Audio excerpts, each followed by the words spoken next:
예, 안녕하십니까. 부동산학개론 강의하는 송성입니다. 자, 이번 강의는 9월 모의고사 부동산학개론 해설 강의로 들어가도록 하죠.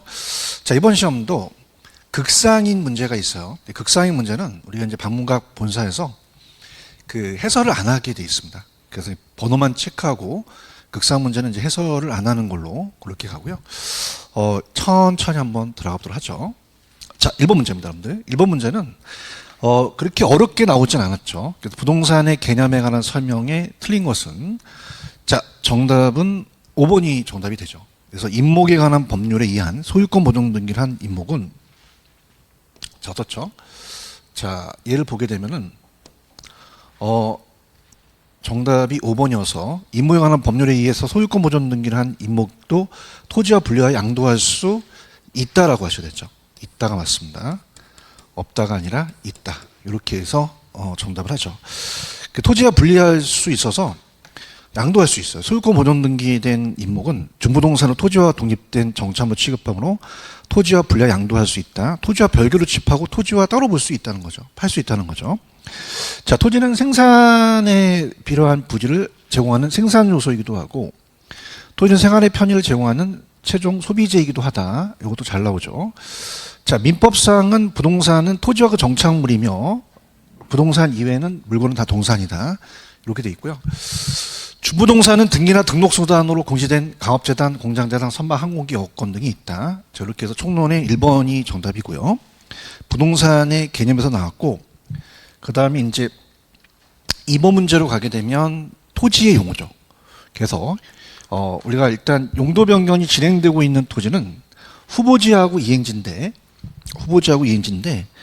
제가 이제 약간 편법으로 후보자 상호간에 이행 가능한 범위 내에서 이렇게 표현했죠. 그래서 요거는 정답이 지역 내를 얘기하니까 요거는 이행지다. 이렇게 이제 우리가 표시하면 되죠. 그래서 이행지, 이행 가능한 범위 내에서. 만약에 상호간 나오면 후보지죠. 후보지고, 포락지는 지적공부에 등록된 토지가 물에 침입되어 수면 밑으로 잠긴 것이고, 선화지는 고압선 아래 토지, 휴안지는 휴자가 실류자잖아요. 쉰다. 그래서 지력해보기 위해서 정상적으로 시기하는 토지다. 이렇게 해서 2번이다. 그래서 토지 용어도 무난하게 나왔죠. 이렇게 보시면 되고, 자, 토지의 특성이 조금 어렵게 출제가 됐어요. 자, 그래서 요거는 개인적인 생각인데 3번이 정답인데요. 별표를 쳐놓으시는 게, 요게 이제 감정평가사 학개론을 제가 강의하는데 요게 2번 정도 출제가 됐어요. 그래서 토지 거래 허가구역의 지정이나 해제 등으로 인해서 주택가격이 하락했다는 거는 정책이 바뀐 거거든요. 그래서 이건 경제적이 아니라 행정적이다. 이렇게 가셔야 됩니다. 경제적이 아니라 행정적이다. 이렇게 이제 표시를 하셔야죠. 그래서 정답은 3번이 정답이다. 이렇게 보시면 되고, 자, 그 다음에 이제 그 경제적은 어떤 수익이나 이런 거와 관련돼서 바뀌는 거죠. 그래서 이게 이제 출제될 가능성이 있다고 좀 보고요. 부동산은 물리적 구성 요소들의 결합체이뿐만 아니라 여러 가지 경제적, 사회적 특성의 결합체이다. 맞고요. 토지는 개별성으로 일물일가 법칙이 정되지 않죠. 그래서 상품 간의 완전한 대체가 불가능하고, 토지는 용도가 다양하기 때문에 용도 전환도 가능하고 합병 분할이 가능하잖아요. 2개 이상 용도가 또 병존할 수 있죠. 이렇게 되고요. 그 다음에 부동성 때문에 우리가 국지화라는 지역으로 국한됐다는, 국지화시키며 부동산 가치는 주변 환경에 영향을 받는 게 외부 효과라는 걸 배우셨어요. 이렇게 해서 이제 정답은 3번만 들었다. 그래서 이렇게 해서 우리가 무난히 갔습니다. 그 다음에 이제 보통은 총론 다음에는 경제론 파트가 나오죠. 근데 이제 이게 순서가 좀 뒤바뀔 수 있어요. 이제 4번 문제는 이제 개발 과정에서 물어본 거죠. 그래서 4번은 부동산 개발 과정에 내재된 위험에 안에 들어갈 내용은, 자, 우리가 보통 워포드에서 우리가 개발업자와 법으로 시비가 붙었어요. 그래서 법 시비가 꼭 들어가야 되거든요. 여기서 법 시비가 있는 걸 찾아본다면 정답은 1번밖에 없습니다. 그래서 1번이 정답이 될 가능성이 크고요. 자, 정부의 정책이나 용도지역제 같은 토지용규제 같은 거는 이제 공법 관련되니까 이거는 법률적 위험 관련되고, 자, 시장은 물건을 시장에서 팔아야 되잖아요. 근데 분양했을 때에 매매나 임대되거나 이게 되지 않으면 계획했던 가격 이하나 임대료 이하로 매각되거나 임대되는 경우는 시장위험이다. 아직 우리 시험 문제 안 나왔는데 이걸 별표 쳐보시면요. 우리가 감정평가사 시험 문제 이게 출제가 됐었거든요. 그래서 이게 유력하다고 좀 보는데, 자, 비용이라는 것은 추가적인 비용이 더 들어가요. 그러면 인플레이션이 심하면 공사비가 더 늘어날 수 있잖아요. 개발기간이 연장될수록 더 커진다. 그래서 법십이다. 이렇게 해서 이것도 나올 가능성이 좀 있다고 봅니다. 이렇게 보시면 되고요. 그 다음 이제 5번 문제는 관리 파트를 냈죠. 5번 문제. 부동산 관리와 생애 주기를 냈습니다. 그래서 이제 틀린 것을 살펴본다면 요거는 4번이 틀렸죠. 우리가 재산 관리와 자산 관리는 달라요. 재산은 프로퍼티 매니지먼트로서 우리가 건물 및 임대차 관리, 임대차 유치라든지 오거든요. 여기서 우리가 힌트를 준 게 어떤 수익을 극대화시키고 자산 가치를 증진시킨 다음에 가장 핵심 포인트가 우리가 투자에 대한 위험. 자, 투자에 대한 위험 리스크라든지 프로젝트 파이낸싱. 제가 이제 자산 관리 자체는 이렇게 암기하라고 했는데요.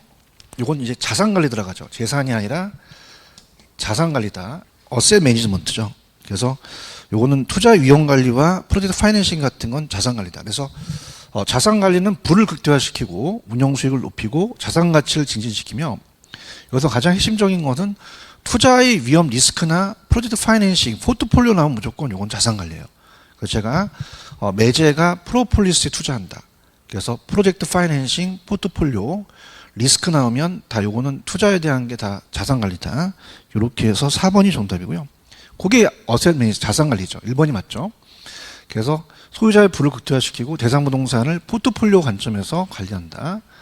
자, 시설 관리는 CO 들어가니까 시키는 대로 가요. 소극적이죠. 각종 부동산 시설 운영 유지하기 위해서 시설 사용자나 건물주 요구에 단순히 부응해서 CO 들어가니까 소극적이고, 자, 기술적이 여기 들어가죠. 그 다음에 우리가 생애주기라는 라이프 사이클이 건물에 전신 안노폐가 있어요. 전개발, 신축 단계, 노후 단계, 전신 안정 단계, 노후 단계, 완전 폐물 단계가 있죠. 근데 여기서 노후 단계는 물리적 기능 상태 급격히 악화됐다는 거죠. 그래서 이모델링을 통해서 가치를 올릴 수 있다는 자체는 악화 나오면 무조건 노후 단계다.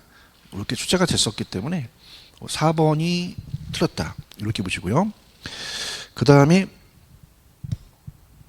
다음은 내용 요소로 본다면 건물의 이용의 마멸, 파손, 노화, 시간이 많이 지난 거를 물리적 강화가 됐다고 하고, 이러한 우발적 사고에 사용 불가능할 때까지에 대한 내용 요소를 물리적 내용 요소다. 맞는 얘기죠. 정답은 4번만 틀었다. 이렇게 보시면 되고요. 그 다음에 6번 문제도 우리가 이제 그 평가사 시험 문제 이제 이렇게 우리가 대물에 대한 그 교환 방식이 정답인데, 보통은 우리는 이제 보통 공사비 대물 변제라고 배우시잖아요. 그러니까 대물 교환과 공사비 대물 변제는 똑같습니다. 그러니까 그 토지 소유자가 토지를 대고 개발업자가 자금을 대면 그 자금을 건축물 일부로 대물로 교환해요. 그래서 정답은 2번이 정답이다. 자, 그래서 이건 정답이 2번입니다. 자, 그러면은 가보죠. 자, 얘는 사업 부지를 소유하고 있는 토지 소유자가 개발이 완료된 후 개발업자가 시공사에게 공사대금 완공된 일부의 건물로 변제하기 때문에 대물로 변제하는 거잖아요. 대물 교환. 나머지 분양하거나 소유하는 형태로 토지 소유자는 대상 부지의 소유권을 소유한 상태에서 개발 사업이 진행되도록 유도할 수 있고, 결과 발생되는 부동산 가치 상승분을 취득할 수 있다. 이거는 이제 대물 교환 방식이다. 이렇게 해서 정답은 2번이 정답이고요. 그 다음에 올해 이제 거미집 이론이 나옵니다. 거미집 이론이 나올 거예요, 여러분들. 그래서 거미집 이론이 짝수년도보다 등장하거든요. 근데 요게 이제 좀 유력하게 나올 수 있을 것 같아요. 그래서 보통은 이제 거미집 모형은 탄력성, 기울기, 함수 관계랑 그 다음에 대체재 보완제를 물어볼 수가 있거든요. 자, 그러면 요거는 정답이 4번이 정답인데요.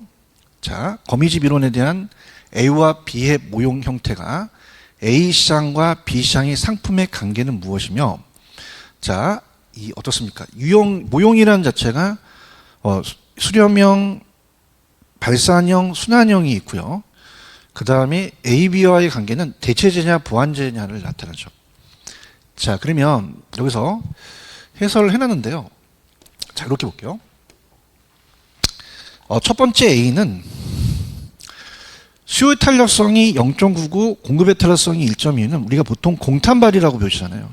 공급의 탄력성이 크면 발산형이 됩니다. 자, 기울기가 좀 반대이기 때문에 마이너스가 나오면 절대값을 씌우죠.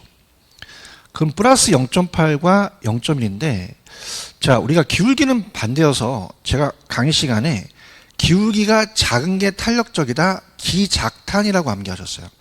그럼 기울기가 작은 게 공급의 기울기가 작잖아요. 그럼 기울기가 작은 게 탄력적이거든요. 공급이 탄력적이니까 이게 바로 발산형이 되겠고요. 자, 여기서 물어본 거는 교차 탄력성의 계산 문제가 아니라 이 재화가 대체제냐 보완제냐 관계를 물어봤거든요. 그럼 A의 상품의 가격이 하락했어요. 자, 가수가 같으면 제가 대체제고 가수가 반대면 보완제거든요. 그러면 A가 가격이 하락했더니 B의 수요도 감소했다. 이건 대체제가 돼요. 그래서 이거는 이제 플러스 0.75가 되거든요. 3을 4로 나누면. 근데 계산하는 문제가 아니기 때문에 이건 대체제다. 이렇게 답을 하셔야죠. 그래서 여기는 우리가 A는 발산형, B도 발산형, A와 B에 대한 상품 관계는 대체제다. 그래서 요게 별표를 좀 세게 쳐놓으시면 유력할 것 같아요. 우리 거미집 이론이 뜹니다. 그래서 이렇게 보시면 되고, 그다음에 8번 문제는 탄력성에 대해서는 공급의 가격 탄력성은 아직 시험에 안 나왔거든요. 근데 우리가 평가사 시험에 학계론에 나왔기 때문에 공급의 가격 탄력성도 노릴만 해요. 올해. 그래서 여기도 마찬가지로 보완제 대체제가 나왔죠. 자, 그럼 가겠습니다. 아파트 가격이 5%가 하락했는데 8번. 아파트 수요량이 4%가 증가했는데 아파트의 공급량은 6% 감소했다. 연립주택 수요량이 2% 증가했을 때, 자, 색다른 게 있죠. 공급의 가격 탄력성은 우리 시험 문제 아직 안 나왔거든요. 그러니까 공급의 가격 탄력성은 수요의 가격 탄력성처럼 가격이 내려가고 공급량이 올라가요. 그러면 공급자들은 돈 안 되면 안 팔거든요. 그러면 가격이 하락했으니까 우리가 공급을 안 하겠죠. 돈이 안 되니까. 그러면 요거는 이제 6을 5로 나누면 되거든요. 어렵지 않습니다. 그냥 저도 계산기를 한번 두들겨 볼게요. 같이. 그럼 6 나누기 5. 6 나누기 5를 때리시면 1.2가 되잖아요. 그럼 1보다 크면 탄력, 1보다 작으면 비탄력적이거든요. 당연히 1보다 크니까 탄력적이 되고요. 그 다음 마찬가지로 교차 탄력성이라는 자체를 물어봤는데, 자, 여기서는 탄력성의 계산에 얼마가 되냐가 중요한 게 아니라 이 재화가 무슨 재화냐가 중요한 거죠. 자, 가수가 A와 B가 가수가 같으면 대체제, 가수가 반대면 보완제인데, 자, 아파트 가격이 하락했는데 연립주택 수요가 증가했어요. 그럼 가수가 반대면 보완제거든요. 그래서 5가 내려가고 2%가 감소했으면은, 자, 우리가 어떻습니까? 이거 좀 오타났네요. 여기 증가입니다. 증가됐다. 그래서 연립주택이 2%가 늘어난 거잖아요. 그죠? 그러면 우리가 반대 방향이니까 마이너스 0.4가 되겠죠. 그죠? 그래서 이렇게 해서 이제 5% 하락에 2%가 증가했다. 이렇게 이제 됩니다. 마이너스 0.4니까 이제 보완제다. 이렇게 우리가 보시면 돼요. 자, 그러면 가수가 반대니까 보완제가 되죠. 그래서 커피와 설탕이 보완제잖아요. 커피 가격이 떨어지면 커피도 늘어나지만 설탕도 늘어난다. 이렇게 잡으시면 되거든요.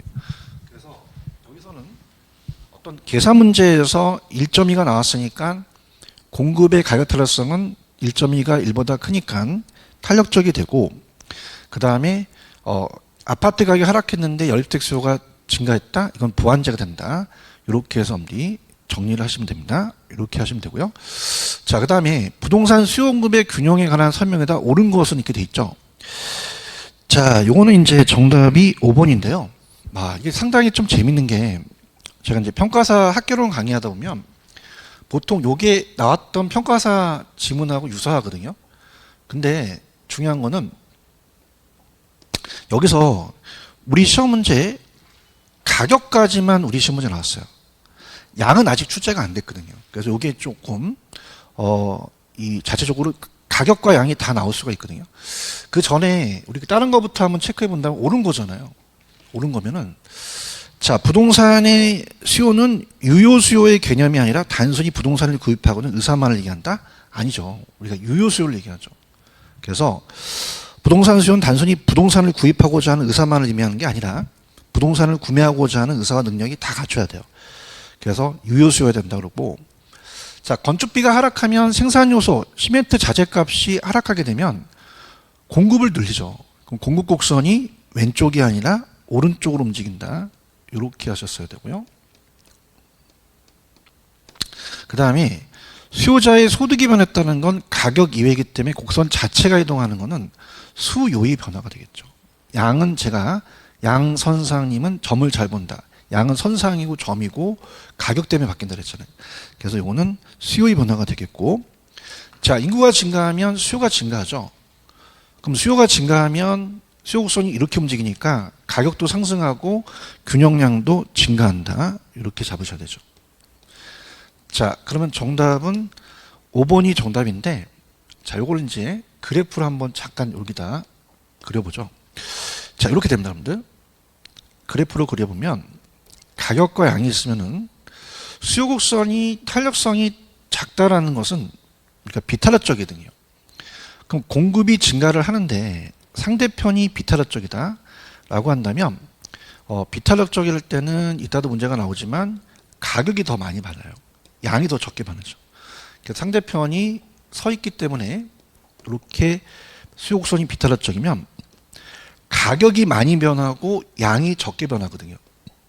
그러면 여러분이 보실 때 공급이 증가하면 양은 따라가잖아요. 양은 증가하고 공급 물량이 많으니까 가격이 떨어지죠. 그러면 가격 하락폭은 커지고 양의 증가폭은 작아진다고 하셔야 되거든요. 이렇게. 그래서 우리가 정답은 5번만 맞다. 이렇게 해서 아마 양도 좀 물어보지 않을까라는 생각을 합니다. 그래서 5번이 정답이다. 이렇게 잡으시면 되고요. 그 다음에 10번 문제. 부동산 수요의 가격 탄력성에 관한 설명 중 틀린 거.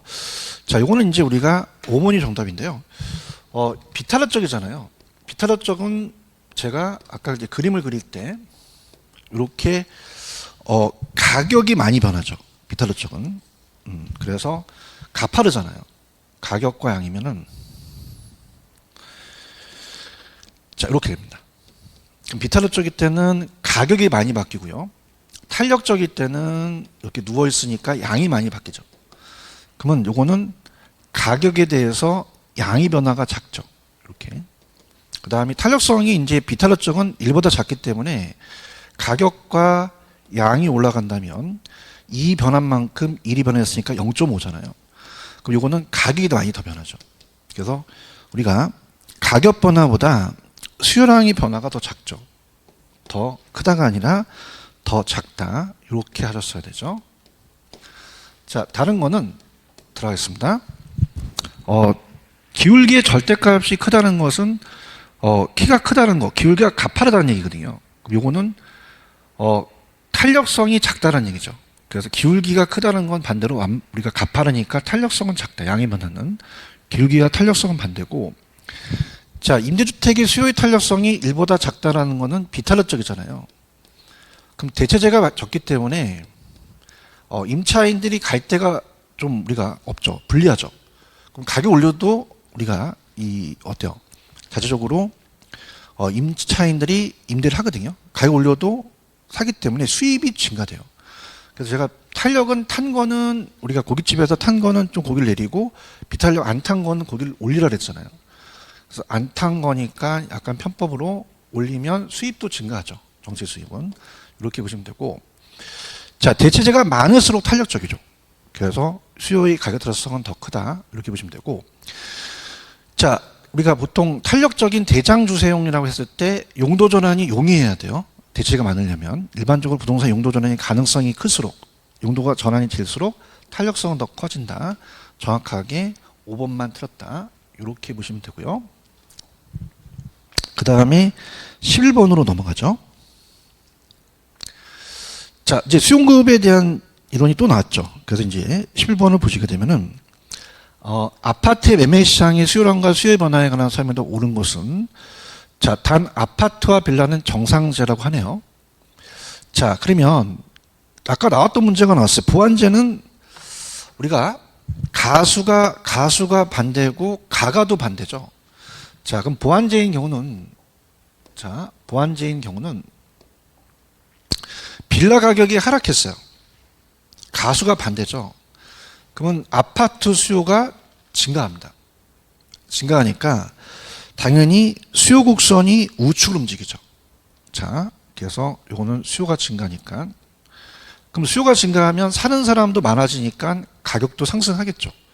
그래서 우리가 커피와 설탕이 보완 관계라면 커피라는 부동산 가격이 하락하면 커피도 늘어나고 설탕도 늘어나잖아요. 그럼 설탕 수요가 증가하니까 수요 곡선이 우측으로 움직이면서 설탕이 인기가 많으니까 가격은 상승하죠. 그래서 이거는 가수가 반대, 가가도 반대 이렇게 이제 암기를 하셔라 그랬어요. 정답은 3번이 정답이다. 이렇게 보시고요. 아파트 가격이 아니라 가격 상승에 대한 기대감이에요. 만약에 가격 상승이 됐다면 곡선 상위에서 변하죠. 가격이니까. 이렇게. 근데 요거는 해설도 있지만 가격 상승의 기대감이라는 자체는 더 수요를 더 올리기 전에 더 사야 되잖아요.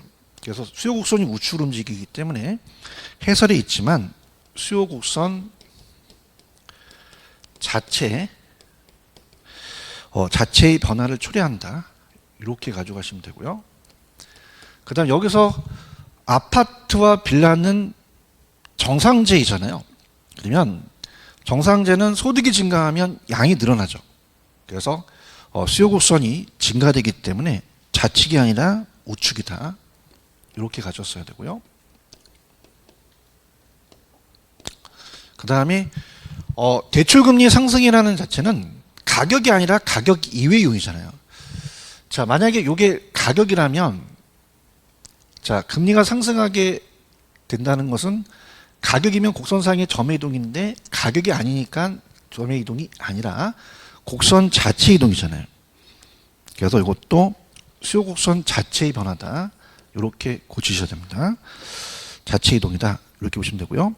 아파트 거래세가 인하하면 수요도 늘리잖아요. 그럼 늘리면 좌측이 아니라 우측으로 움직이겠죠. 그래서 제가 좋으면 우측, 나쁘면 좌측, 수요가 늘어나니까 더 우측이다. 이렇게 해서 정답은 3번이 정답이 됩니다.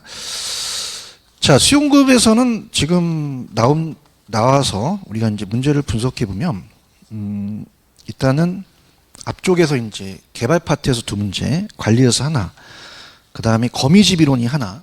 자, 우리가 보통 경제론 파트는 5문제가 출제가 돼요. 거미집 하나, 수용급이 4문제거든요.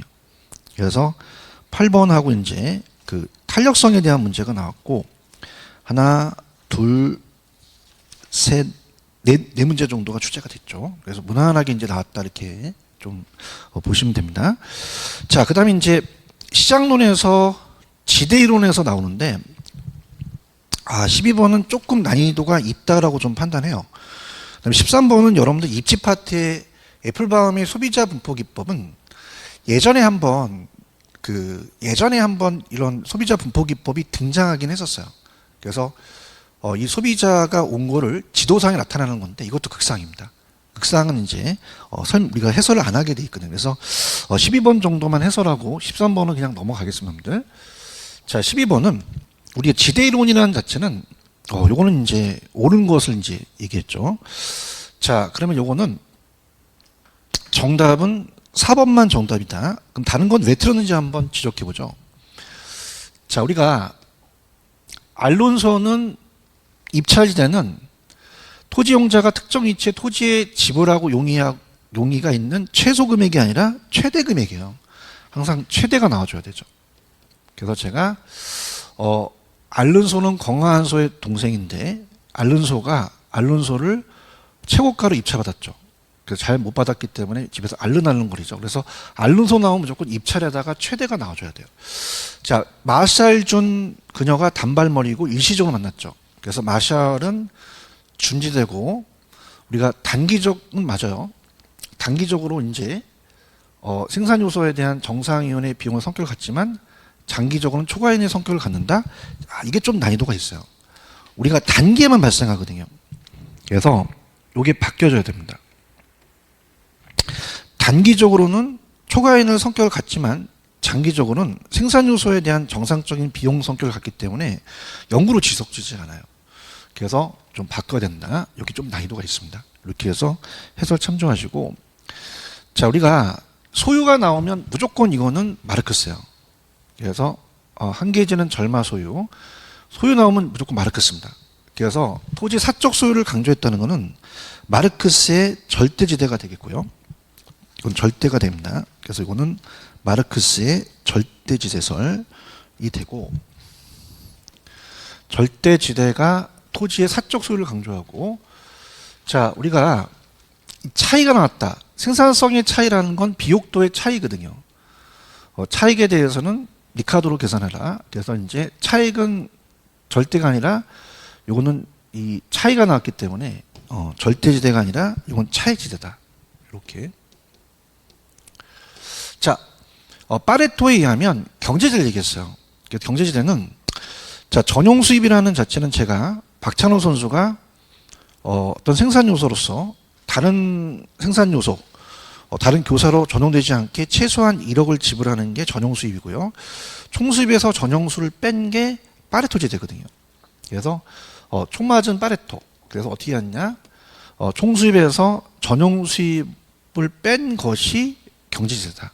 맞습니다. 아직은 출제가 안 됐습니다. 근데 우리가 계속 강조하기 때문에 4번이 제일 맞다. 이렇게 해서 보시면 되고요. 자, 여기서 핵심 포인트는 수송비를 강조합니다. 그래서 무조건 수송비 강조하는 학자는 튀넨이에요. 제가 위치가 튀네. 위치가 튄다는 것은 위치 나오면 튀넨이고, 위치가 튀어서 많이 나갔으니까 수송비를 더 달라는 거죠. 그래서 농산물의 시장가격과 생산비 그리고 수송비 간의 관계를 나타내서 토지 이용의 도시를 중심으로 동심원 형태로 분화시켜서 이 튀넨의 이론이 나중에 버제스의 동심원에 영향을 주잖아요. 그래서 이거는 튀넨이다. 튀넨의 위치대설이다. 튀넨의 위치대설.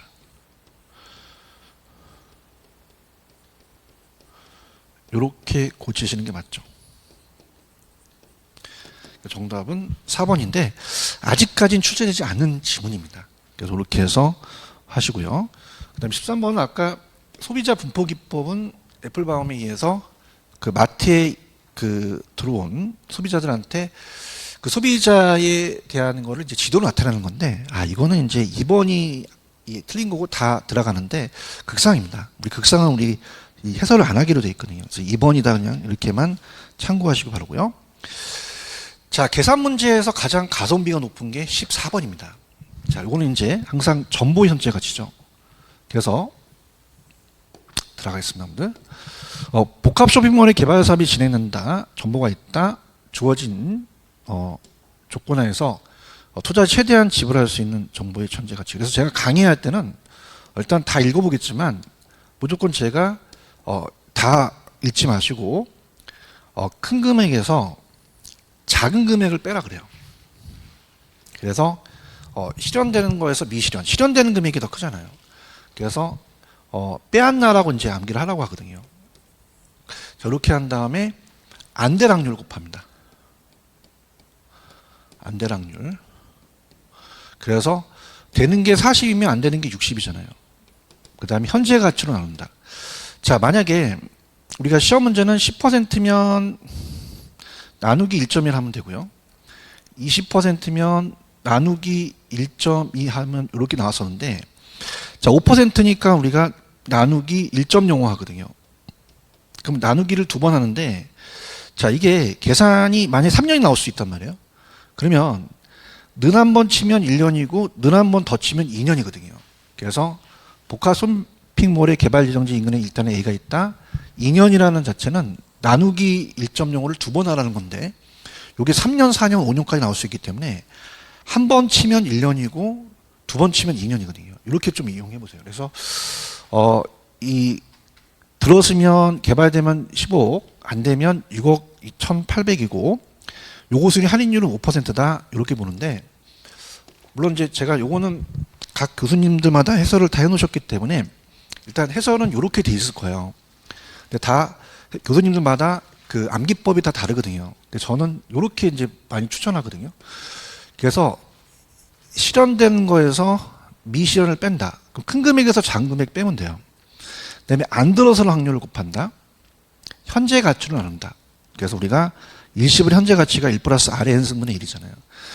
그래서 1.05인데 그래서 빼, 안, 나 이렇게 암기하시면 좀 편해요. 빨리 풉니다. 그래서 원래는 나누기를 1.05를 두 번 하는데 만약에 여러분들 막 5년, 6년 나오면 진짜 이걸 계속 나누기가 힘들어요. 자, 이 계산기는 우리가 한 번만 나누면 1년이 되고 는 한 번 치면 2년이거든요. 이렇게 한번 해볼게요. 그래서 가성비가 좋습니다. 제가 항상 큰 금액에서 작은 걸 빼라 그래요. 그럼 15억을 치시고 15억에서 자 마이너스 6억 1,800 는 치신 다음에 곱하기 60% 나누기 1.05인데 는 한 번 치면 1년이거든요. 는 한 번 더 치면 2년이 되죠. 4억 8천만 원이 됩니다. 그래서 요 해설대로 이제 하시는 이제 교수님도 계시니까 요 해설대로 가져도 무난합니다. 무난한데 저는 그냥 바로 이렇게 하는 게 좀 빠르지 않을까. 큰 금액에서 작은 것 빼고 안전 확률 곱하고 현재 가치로 나누는데 우리가 보통 10%면 1.1, 20%면 1.2, 5%면 1.05라는 거는 응용할 수는 있잖아요. 1년이면 는 한 번 치고 2년이면 더 친다. 이렇게 가져가시기 바랍니다. 그래서 이렇게 해서 이거는 가성비가 가장 좋은 문제라고 저는 봐요. 그래서 이 방식대로 풀면은 거의 시험 문제 똑같이 나오거든요. 4억 8천이다. 이렇게 해서 갑니다. 다시요. 우리가 빼, 안, 나. 그래서 큰 금액에서 1억 5천에서 빼기 작은 금액 6억 1,800 뺀 다음에 는을 치시면 우리가 1억 5천에다가 빼기 6억 1,800을 치시고 그 다음에 는을 치시면 나오잖아요. 는 치시고 그래서 요거는 이제 15억이죠. 15억. 죄송합니다. 15억에다가 빼기 6억 1,800을 치시고 그 다음에 는 치신 다음에 곱하기 60% 나누기 1.05 는 치시고 그럼 우리가 4억 8천이 나온다. 이렇게 해서 계산하시면 됩니다. 그래서 항상 저랑 이제 보시면 항상 큰 금액에서 작은 걸 빼요. 그래서 15억을 치시고 15억 치시고 마이너스 6억 1,800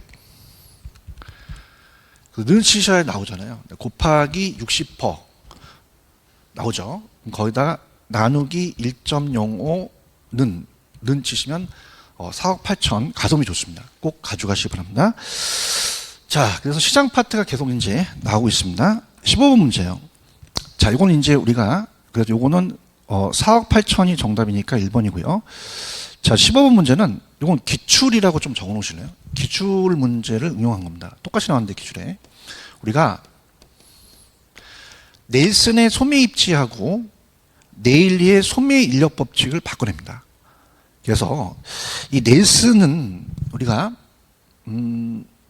해설에도 있지만 넬슨은 특정 점포가 매출액을 최대 얻기 위해서 어떻게 입지해야 되는지를 8가지 원칙을 제시해요. 그래서 이 최대 매출액을 넬슨이 소매치기 당했어요. 그래서 소매 입지론입니다. 낼름 당했다. 근데 네일리는 인력이라는 게 나오거든요. 크기, 이게 이제 인구. 주임지 간의 소비자에 미치는 영향력의 크기는 인구에 비례하고 거리 제곱에 반비례해요. 그래서 요거는 네일리의 소매 인력 법칙이다. 이렇게 암기하세요. 그래서 내일리가 일자리를 잃어서 내일 인력 사무실 간다. 소매 인력입니다. 그래서 요거는 요게 또 중요한데요. 인구에 비례하고 거리 제곱이 반비례하거든요. 그러면 레인비라고 암기하시면 비가 레인이잖아요, 영어로. 내일리는 인구에 비례, 거리 제곱 반비례 이렇게 해서 이건 기출됐던 지문이니까 가져가시고요. 다른 것들도 다 나왔던 지문인데 배번은 비용이죠. 운송비, 노동비, 집적 비용을 모두 고려해서 공급자 관점에서 최소 비용을 주장했다. 비입 들어가니까. 자, 큰 버스를 경계하자. 경계지점 나오면 무조건 컨버스예요. 상권의 경계지점, 분기점을 수학적으로 계산해서 공식을 제시했죠. 허프가 나오면 확률이 나옵니다. 자, 이 단어예요. 효용이나 확률이 나오는 건 허프밖에 없어요. 그래서 얘가 히읗 들어가고 얘가 히읗 들어가니까 무조건 허프 찍으시죠. 그래서 소비자의 효용이라든지 확률, 그다음에 소비자의 점포와의 거리, 경쟁 점포의 수가 적어야 되고 거리가 가까워야 되고 점포에 대한 선택 이런 거 나오면 무조건 허프다. 자, 크리탈러는 중심지가 제공하는 재화 서비스 종류에 따라서 그 중심지의 계층에 따라 달라지죠. 그래서 우리가 고차와 저차 중심지에 따라서 계층에 따라 달라질 수 있다. 이렇게 보시면 됩니다. 그래서 제가 크리스탈 그릇에 채소를 중심에 놓고 도다리를 깔죠. 도달 범위가 밖에 있어야 되고 채소 교치가 안에 있어야 되며 중심지라는 게 나와요. 그래서 중심지 제공하는 제화 서비스 종류에 중심지가 나오면 무조건 크리스탈러다.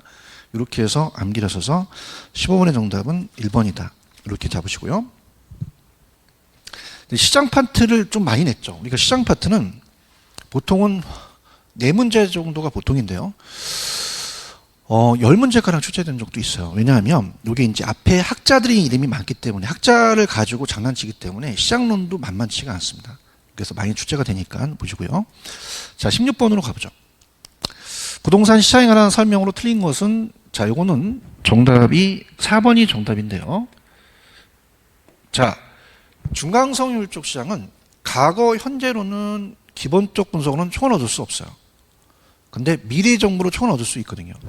근데 정보를 이용해서 초과를 얻을 수 없다라는 자체는 중강성보다는 강성이 얻을 수 없죠. 강성에 대한 설명입니다. 이렇게 보시면 되고, 완전 경쟁은 항상 할당 효율적 시장이 된다. 그래서 할당 효율적 시장이 자, 이건 정답이 이제 4번이고요. 더 넓은 개념이에요. 할당 효율적 시장.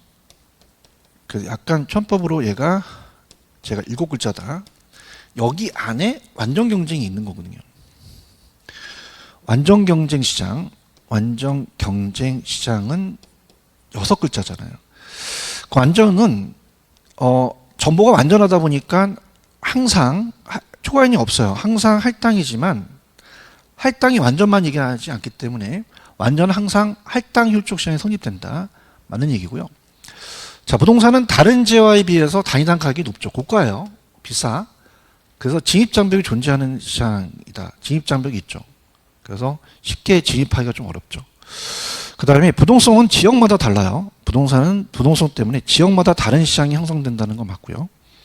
5번에 부동산 시장에 부과되는 공적 개입은 시장이 자율적인 가격 형성과 자원 배분에 우리가 저해할 수 있대. 적정 배분이 안 되고 우리가 이 가격 형성이 자원 배분이 저해됐을 때 개입하죠. 시장에 또 부과되는 공적 개입이 될 수 있죠. 정답은 4번이 정답이다. 이렇게 가져가시고, 그 다음에 경기 변동은 거미집이 하나가 뜨는데 경기 변동 이론이 또 나올 수가 있죠. 그래서 2문제를 냈는데 보통은 이제 전반적으로는 총론, 경제론, 시장론, 정책론 이렇게 냈거든요. 근데 약간 지그재그로 냈죠.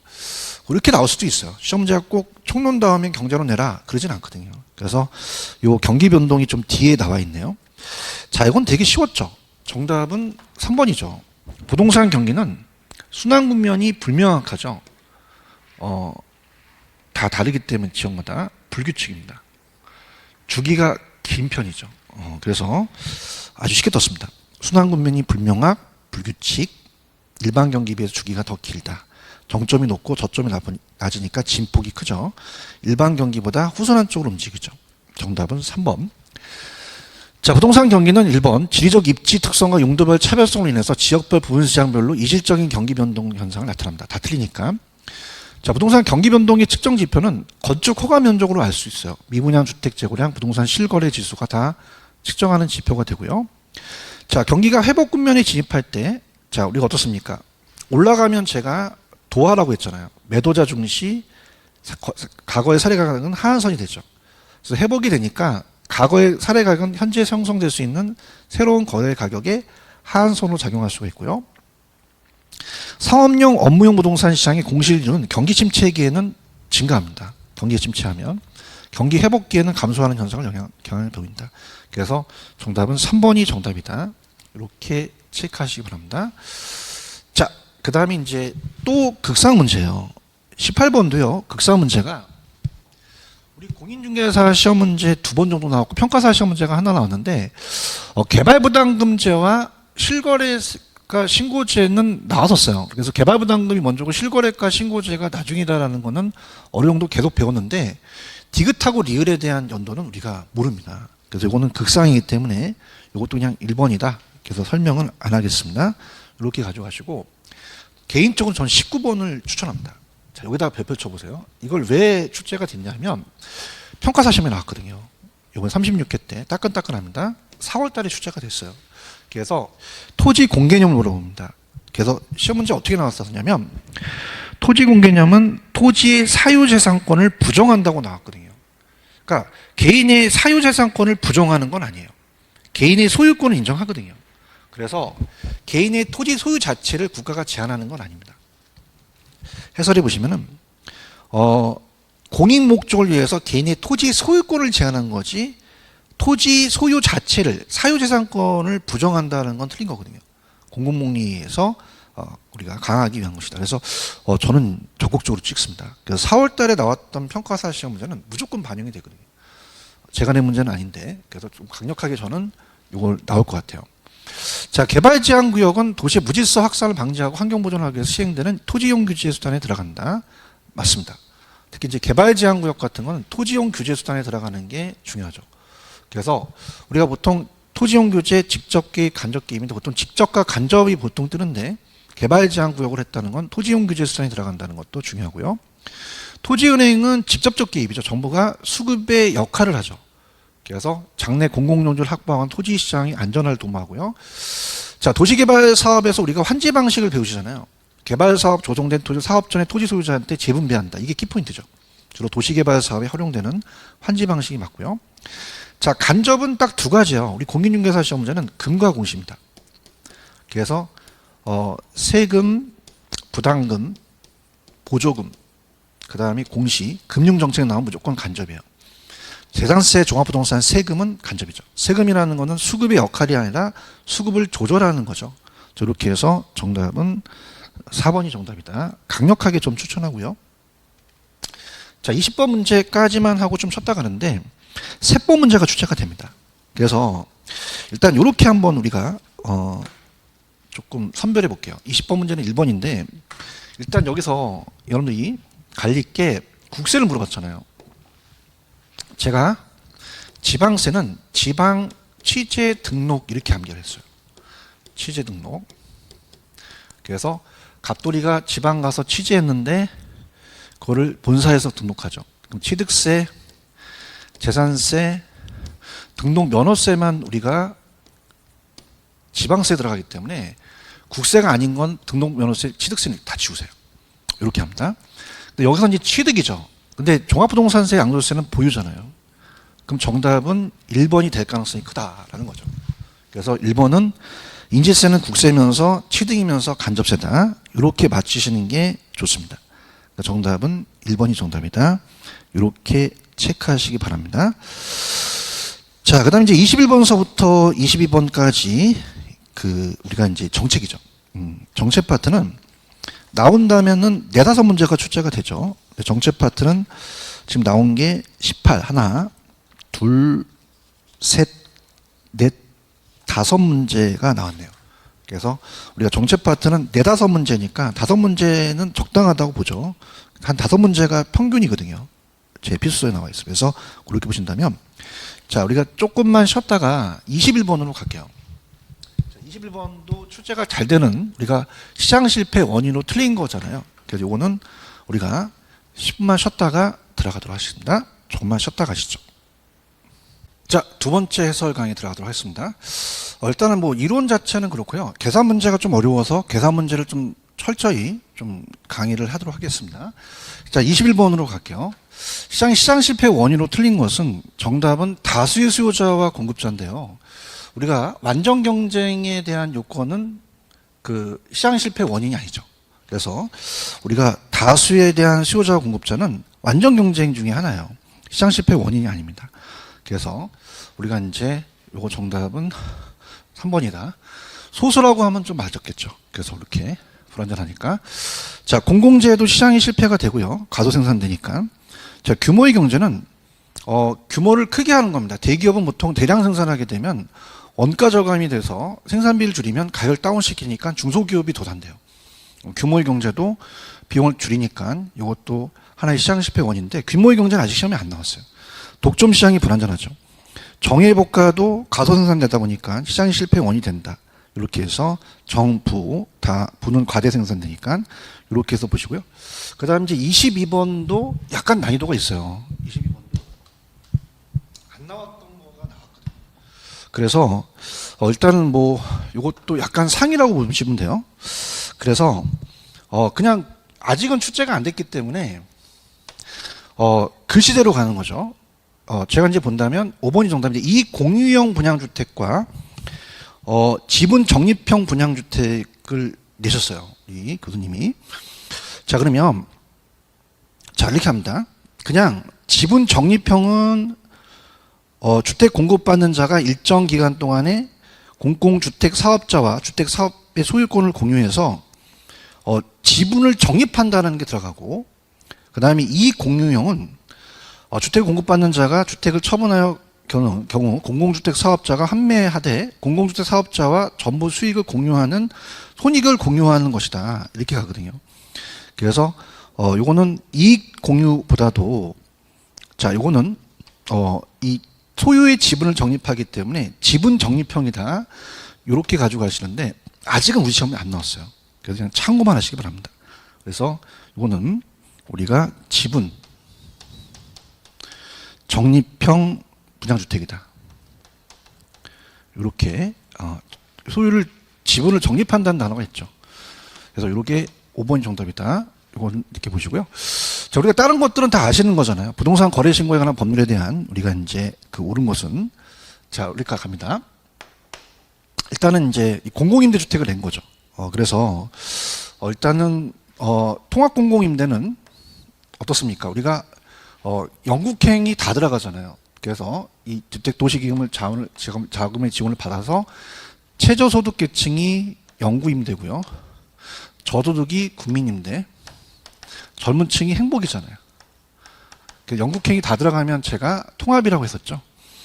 그 다음에 공공주택은 당연히 공공주택 사업자가 국가 또는 지방자치단체의 재정이나 주택도시기금의 지원을 받죠. 건설 매입 또는 임차하는 거고, 민간임대는 임대 목적으로 제공하는 주택, 준주택을 포함해서 임대사업자가 등록을 해서 민간건설 임대나 민간 매입 임대로 구분할 수가 있고요. 자, 우리가 의무기간은 10년이죠. 그래서 공공지원 민간임대나 장기일반 민간임대, 민간임대 주택이면 의무기간의 임대기간은 최소 10년이다. 그래서 이렇게 안 나왔던 게 나왔기 때문에 조금 상이다. 이렇게 좀 보시고요. 난이도가. 그 다음에 투자론입니다. 투자론은 우리가 나온다면은 많게는 맥시멈은 7문제죠. 자, 그럼 가볼게요. 투자론을 많이 어려워하세요. 그래서 일단은 23, 24, 25, 26, 27, 28, 29까지가 이제 투자론이죠. 자, 들어가겠습니다, 여러분들. 부동산 투자의 수익과 위험에 관한 설명이 틀린 것은 변이계수예요. 자, 변이계수는 요게 이제 책에 보시면은 수익이 내려가고 위험이 올라가거든요. 그래서 자, 요거는 수익과 위험이 바뀌었습니다. 그래서 수익 한 단위당 위험을 나타내요. 위험과 수익이 바뀌었죠. 그래서 위험이 표준 편차고 수익이 평균과 기대 수익률이거든요. 그래서 수익 한 단위당 위험을 나타내기 때문에 1% 수익을 감당하기 위해서 위험에 대한 크기 때문에 분모와 분자가 바뀌었습니다. 자, 그 값이 작을수록 안전하다라는 건 맞거든요. 그래서 요거는 5번이 틀었다. 위험과 수익이 바뀌었다. 이렇게 보시면 되고, 내부 수익률이 요거보다 커야지만 투자한이 실대되잖아요. 요건 항상 작아야 되고, 개별부동산의 특성으로 인해서 위험은 포트폴리오 구성을 통해서 감소시킬 수 있습니다. 개별부동산은 피할 수 있는 거죠. 전액 자기 자본으로 투자했다는 건 내 돈만 투자했잖아요. 그러면 금융위험을 피할 수 있죠. 금융위험은 자금을, 부채를 빌린 위험이기 때문에 돈을 안 빌렸기 때문에 금융위험을 피할 수 있다. 자, 시장금리가 상승하면 요구 수익률 안에 무위험률이라는 게 있잖아요. 그래서 무위험률이 이 시장금리에 영향을 줍니다. 시장금리가 상승하면 무위험률 상승하고 요구 수익률 상승한다. 이렇게 보시면 되고요. 그 다음 24번이 약간 조금 어려웠었을 거예요. 그래서 이거는 출제를 내실 때 아직은 출제가 안 되는데 금융기관 1, 2로 나눈 것 뿐이거든요. 그래서 일단은 이 자기자본 수익률이 우리 시험 문제에 나온다면 일단 내 돈이 내려가요. 내 돈이 내려가고, 자, 요거는 이제 수익에서 상승분해서 이자를 빼거든요. 이자를 뺀다. 근데 금융기관이 1, 2로 나눴어요. 금융기관 1, 2. 그 은행의 대출 금액하고 이자율이 다 다르죠. 그럼 제 나름대로 한번 푸는 방법을 제가 한번 제 나름대로 한번 해보겠습니다. 자, 가격은 10억인데요. 10억에서 6억을 대출 받았잖아요. 그럼 자기 돈은 4억만 들어갔다는 거죠. 억 단위로 가겠습니다. 거기서 수익이 연 5천만 원이라는 거는 0.5억이 5천만 원으로 제가 표시하고요.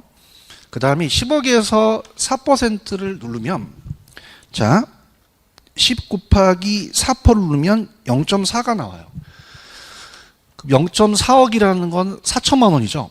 0.9억이라는 건 9천만 원이거든요. 여기서 이자를 빼야 되는 거죠. 그러면 금융기관 1은 4억을 대출받았었어요. 그럼 이자분은 4억에다가 3%를 눌러보세요. 4 곱하기 3%. 그러면 0.12억이라는 것은 1200만 원을 이자를 내는 거거든요. 자, 은행인은 2억에다 5%예요. 자, 그러면 2 곱하기, 자, 5%를 누르면 0.1. 1000만 원이 되겠죠. 그럼 합치면 0.22억이라는 것은 2200만 원을 이자로 낸 거죠. 그러면 9천 0.9에서 마이너스 0.22를 빼요. 그럼 0.68이 나오죠. 그럼 0.68이라는 것은 6,800이라는 뜻이거든요. 0.68 나누기 4를 나누면 0.17이 되니까 수익률이니까 곱하기 100을 하게 되면 17%가 되겠죠. 이렇게 한번 푸셔도 괜찮습니다. 예설에도 있긴 한데 이렇게 제가 나름대로 한번 풀어봤습니다. 그래서 이렇게 해서 요거는 17%고요. 그 다음에 25번은 우리가 이제 그 현금 흐름에 대한 순소득 산정에 필요한 항목인데요. 이것 또한 기출될 가능성이 높아요. 그래서 제가 이제 암기법이 다 교수님들마다 다른데 저는 이제 가공기를 유용순이라는 사람이 만들었죠. 유용순. 자, 그래서 자, 앞자만 땁니다. 요게 가능 총소득에서 공시를 빼요. 공시 및 불량분체. 기타 소득을 더하죠. 그럼 유효 총소득이 나오고요. 영업경비가 나와요. 그럼 순소득이라는 게 산정되는데 순용업소득에 필요한 항목들은 여기 있는 위에 있는 게 다 필요하죠. 그럼 우리가 기타 소득이 필요할 거고요. 자, 우리가 요거는 현금 흐름에 대한 순소득은 운영이니까 취득세는 취득세 내기 때문에 안 들어가요.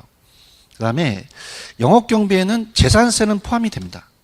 그렇기 때문에 요것도 포함이 되고, 근데 감가상각비는 공부 감소 안 된다. 공부 감소하는지 안 된다. 공실은 미리 빼줬고, 그 다음에 부채 서비스액은 원리금이 상환액이 부채 서비스액이에요. 나중에 빼줄 거거든요. 그래서 안 들어가고, 자본적 지출은 건물의 가치를 올리는 거잖아요. 네, 건물의 감가상각비는 현금 흐름이 아니라 장부상이기 때문에 안 들어가죠. 필요 없죠. 그럼 들어가는 건 해설에도 있지만 기타 소득과 재산세만 된다. 그래서 기타 소득 재산세. 그래서 두 가지 항목이니까 두 개만 정답이다. 이렇게 해서 난이도가 그렇게 높지는 않았습니다. 상이라고 되어 있는데 그래도 공부를 하신 분들은 쉽게 맞출 수 있었죠. 자, 26번은 난이도는 중인데요. 일단 옳은 것은요. 들어갑니다. 자, 잔금 비율과 상환 비율을 곱한 게 아니라 합한 것이 1이죠. 합한값이. 그래서 잔금 비율이 40%고 상환 비율이 60%면 100이니까 1이잖아요. 곱한 게 아니다. 그 다음에 내가 감기 걸렸다. 여기서 내가 하는 건 연금의 내가와 감칙 계수고 현저하게 걸렸다. 그럼 연금의 현재 가치 계수와 저당 상수가 역수잖아요. 이건 저당 상수가 들어가야 되고, 그 다음에 시험 문제 잘 나오는 게 저당 상수라는 자체는 원리금 균등 상환 방식 때 사용돼요. 그래서 저당 대출을 받아서 현재 금액을 받아서 상환액 구하는 건 맞거든요. 그럼 정답은 4번이 정답인데 옳은 거잖아요. 엘리베이터를 교체를 위해서 5억을 필요한 건물 관리자가 이 금액을 만들기 위해서 미래 금액을 미래 가치잖아요. 그 미래 금액을 쪼개서 그거를 적립하는 적금액을 구하는 것이니까 적금액, 감책인 계수. 정답은 4번이 정답이다. 이렇게 가져가시고요. 현재 5억이라는 자체는 한 번만이잖아요. 일시불이잖아요. 일시불이어서 연금이 아니라 일시불이고, 이걸 주택가격이 미래년 전년 대비 5%라는 건 중요하지 않습니다. 중요한 건 금액이에요. 5년 후가 나오니까 미래가치죠. 그럼 일시불의 미래가치로 고치자니까 정답은 4번만 정답이다. 이렇게 가져가시고, 투자론이 어렵죠. 투자론을 가장 힘들어 하십니다. 그래서 천천히 좀 설명을 하면서 들어가보도록 하죠. 자, 27번에 대한 부동산 투자 분석 기법에 옳은 것은 정답은 3번만 맞는데요. 자, 그러면은 3번이 맞다라는 자체는 니은, 디귿, 미음번만 맞잖아요. 자, 그러면 순소득 승수는 할인 현금 흐름 기법에 들어가지 않습니다. 자, 할인 현금 수익 분석법은 우리가 현가 내부 지수가 들어가야 돼요. 수익성 지수. 자, 순영이죠. 순영이. 우리가 암기하실 때. 그러면 순현재 가치가 0이 되는 단일 투자 안에서는 항상 수익성 지수 수익이 1이 된다. 맞고요.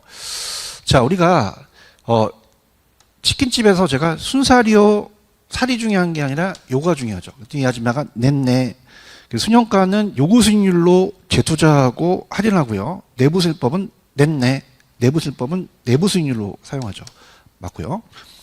자, 그 다음에 리을번은 현금 유입에 현가라는 게 꼭 들어가야 돼요. 할인현금 수지 분석법이기 때문에 현금 유입에 현재 가치라는 게 빠진 거죠.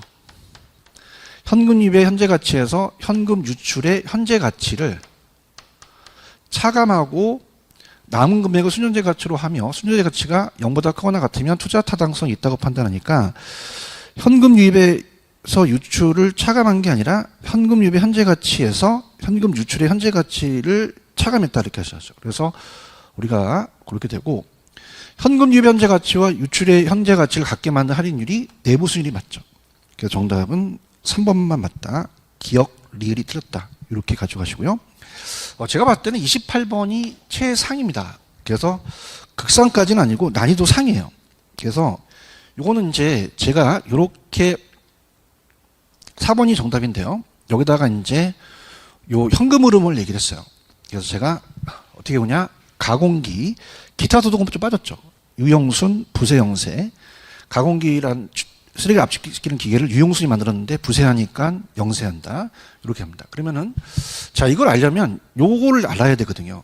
그러면은 일단은 순소득 승수, 채무불이익률, 저당상수는 제가 앞에서 각각 식을 정해놓고요. 일단은 여러분들 총투자액이 20억, 지분투자액이 10억이고 유효총소득 승수라는 그게 키포인트예요. 자, 여기가 이제 핵심입니다.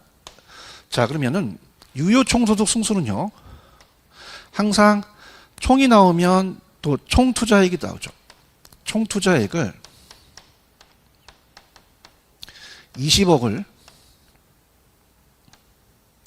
유효총소득으로 나눠요. 그러면은 자, 우리가 20 나누기 10은 당연히 2억이죠. 그러면 유효가 2억이란 뜻이거든요. 그러면 영업경비는 유효의 50%니까 1억이 되겠고요. 부채 서비스액은 2천만 원이라니까 0.2억. 영업소득세는 0.3억이 되겠죠. 3천이니까. 자, 그래서 일단은 여기서는 솔직히 말씀을 드리면 유효가 2억이고 영업경비가 1,000이고 순소득이 1억입니다. 부채 서비스까지만 아시면 돼요. 그러니까 우리가 여기서 보시게 되면은 세전과 영업소득세 세후까지는 알 필요가 없죠.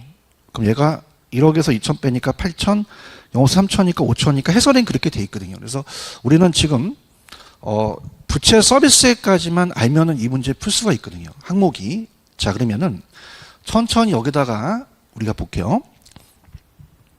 정답은 2번이 정답인데, 자, 순소득 승수는 세가 나와야지만 지분이 올라가는데 순이 뜨면 총 투자액이 떠요. 그러면 총 투자액이 20억이고, 자, 화면에 약간 순소득이 얼마나 그랬어요? 자, 유효가 2억인데 영업경비가 1억이면 순소득이 1억이잖아요. 그죠? 그러면 순소득이 1억이니까 우리가 20억에서 1억을 나누게 되면 20이 되죠. 이건 자본회수 기간이 20년 걸린다는 거죠. 자, 채무불이익률은 제가 항상 유효가 내려간다 그랬어요. 경보선을 따라서 유채꽃이 피어 있다. 그래서 항상 밑에가 유효 총소득이 내려가거든요. 유효 총소득 내려가고 영업경비와 부채 서비스액이 위로 올라가요. 자, 그러면은 아까 다음 화면을 넘기면 또 이게 없어지니까 영업경비가 아까 1억이었고요. 부채 서비스액이 2천이에요. 0.2억 하면 1.2억, 1억 2천이 되겠죠. 자, 유효 총소득이 2억이었잖아요. 그러면 우리가 1.2 나누기 2를 때리면 0.6이 되니까 채무불이익률은 0.6이 되고요. 그 다음에 해설에 가시면은 저당상수라는 건 어떻게 구하냐면 부채 서비스액을 부채로 나눕니다. 그래서 자, 부채 서비스액이 원리금이거든요. 원리금은 요 부채와 저당상수를 곱하면 나오기 때문에 저당상수는 부채 서비스액을 부채로 나눈다는 게 여기서 핵심이죠. 그럼 부채 서비스액은 2천이잖아요. 그럼 0.2억 하면 되겠고요. 돈을 빌린 돈은 20억에서 지분이 내 돈이니까 10억을 빌린 거잖아요. 그럼 0.2에다가 0.2 나누기 10을 때리니까 0.2 나누기 10을 때리니까 0.02가 되니까 저당상수는 0.0이다. 그래서 우리가 이제 승수법과 비율분석법을 냈는데 이 정도는 여러분들이 푸셔야 됩니다. 그래서 만약에 오지선다를 5개를 푼다는 거는 조금 저는 추천해드리지 않아요.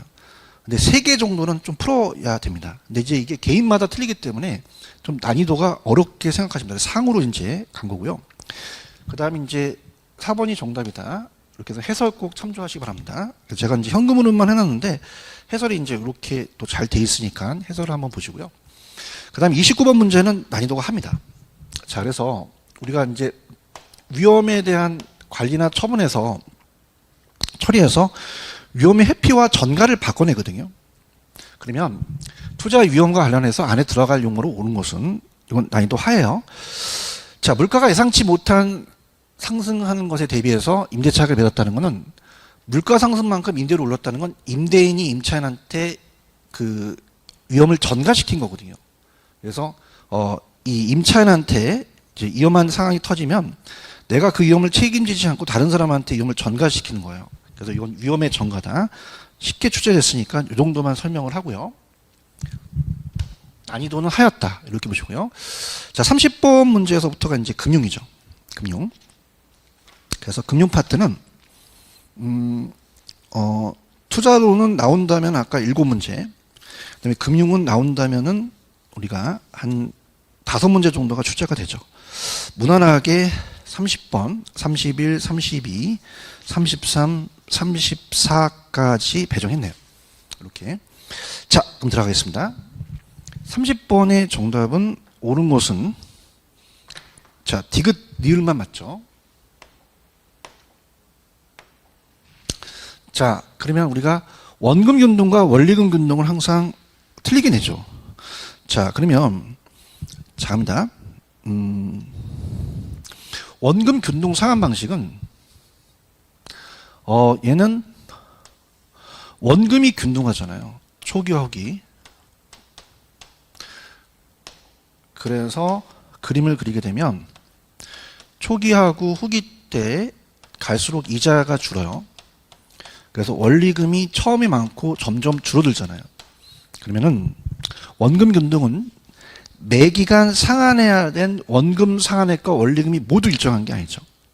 원금은 일정하고 요 크기가 원리금 상환액이 초기로 후기로 갈수록 감소한다고 하셔야 되죠. 자, 그 다음에 원리금 균등 상환입니다. 자, 이것도 이제 그림을 그려서 이렇게 이제 시험장 가시면 요것도 여기다 한번 그려볼까요? 그리게 되면 자, 원리금 균등 상환 방식은 원리금이 균등해요. 그럼 초기하고 후기가 가면 갈수록 잔액이 주니까 이자는 감소하는데 원금은 늘어나죠. 그럼 이건 매기간 상환에 대한 원금 상환이 점차 증가라고 하셔야 되죠. 그래서 무난하게 이제 계속 추제됐던 게 나왔어요. 그래서 원리금 균등은 매기간 상환하는 원금은 점차 증가한다. 자, 디귿하고 리을이 맞죠. 최정식 상환 방식은 대출 초기에 DTI가 이제 D를 I로 나누기 때문에 연소득 대비 원리금 상환에 대한 부담이에요. 그래서 원원체라고 안겨졌죠. 원금이 제일 많고 원리금 최증식이니까 최증식이 원금보다 작다. 총부채 상환에 대한 첫 번째 원리금 상환액이 적죠. 그 다음에 만기까지에 대한 총 이자 수익 크기는 만기 시가 가장 크고 제가 이렇게 얘기했어요. 글자 순으로 가라 그랬잖아요. 자, 만기 시는 4글자고 자, 점중식 3글자, 원리금 3글자, 원금이 3글자잖아요. 2글자잖아요. 그래서 만기 시는 만기 동안 이자만 내고 1억에 5년이다. 그러면 10%다. 그러면 1억 1000씩 1억 5천을 내니까 만기 시가 총이자 수익이 커요. 4글자니까 원금이 제일 이자가 적죠. 처음에 많이 내고 잔금이 적게 남으니까. 그래서 글자 순으로 4글자, 3글자, 3글자, 2글자로 가고요. 자, 이게 듀레이션, 평균 회수 기간하고 똑같아요. 만기 시가 더 기간이 오래 걸리거든요. 4글자니까. 그래서 원체로 안 계시면 원금이 제일 짧고 원리금, 최정식, 만기 시가 듀레이션, 자금의 회수 기간이 제일 길고 글자 수로 간다면 이자 수익도 크다. 이렇게 암기하시면 더 쉽게 좀 접근할 수 있습니다. 디귿, 니을만 맞죠? 정답은 5번이다. 이렇게 가져가시고요. 그 다음에 이제 31번인데요. 틀린 건데 니츠는 한 문제 정도 배정되죠. 그래서 정답은 5번이 정답인데 이렇게 한번 제가 볼게요.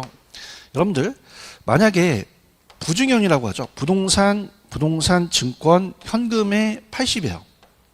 근데 부동산만은 70이거든요. 그래서 우리가 햄버거 가게 가면은 세트 메뉴가 8,000원이고 단품이 부동산 우리가 빅맥 햄버거만 7,000원이에요. 그럼 여기서는 단품이잖아요. 그럼 70%가 나와줘야 되거든요. 그래서 최저자본금 준비가 끝난 후에 매분기 말 현재 총사산에 해설해 보시면은 부동산, 증권, 현금으로 구성된 게 80이고 부동산만은 70이거든요. 세트는 8,000, 단품은 7,000 이렇게 암기하시면 좋아요. 그럼 부동산만 나와 있고 건축 중인 건물도 포함되거든요. 그래서 이거는 70이다. 이렇게 해서 정답은 5번이 정답이다. 이렇게 가져가시고요. 그 다음에 우리가 계속 공부했죠. 최저자본금 준비기간이 지난 위탁관리는 자본금이 50억이죠. 그래서 자기관리가 설립자본금이 5억이니까 5, 7이 30억이잖아요. 최저자본금 70억이면 5 아니면 3이잖아요. 그래서 위탁관리와 기업고정은 3억이니까 얘는 50억이다. 맞고요. 자기관리 부동산 투자에서는 자산운용 전문 인력을 포함한 임직원을 상근해야 됩니다. 자산 투자의 운영 직접 수행하죠. 그래서 우리가 어떻습니까? 포상직이라고 안겼어요. 우리 자기 포상직. 그래서 자기관리는 전문 인력 포함 임직원 상근 직접 수행 투자 운영을 이렇게 보시고 부동산 투자회사는 부동산 투자회사법에 특별히 정한 경우를 제외한 상법의 적용을 받습니다. 그 다음에 아까 자기관리 리치가 5억이면 하나가 5 아니면 3이죠. 당연히 자기관리 리치는 실제 회사가 있고 임직원에 대한 상근 임직원한테 월급을 줘야 되니까 자기관리가 5억이면 위탁관리가 3억이다. 그 다음에 5, 7이 30억. 자기관리는 최저자본금이 70억이면 위탁관리는 최저자본금이 50억이다. 이렇게 해서 봅니다. 그래서 이렇게 해서 정답은 5번이다. 이렇게 보시면 되고 32번도 극상입니다.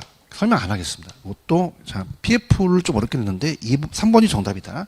이렇게만 가져가시고 극상 문제는 빼겠습니다.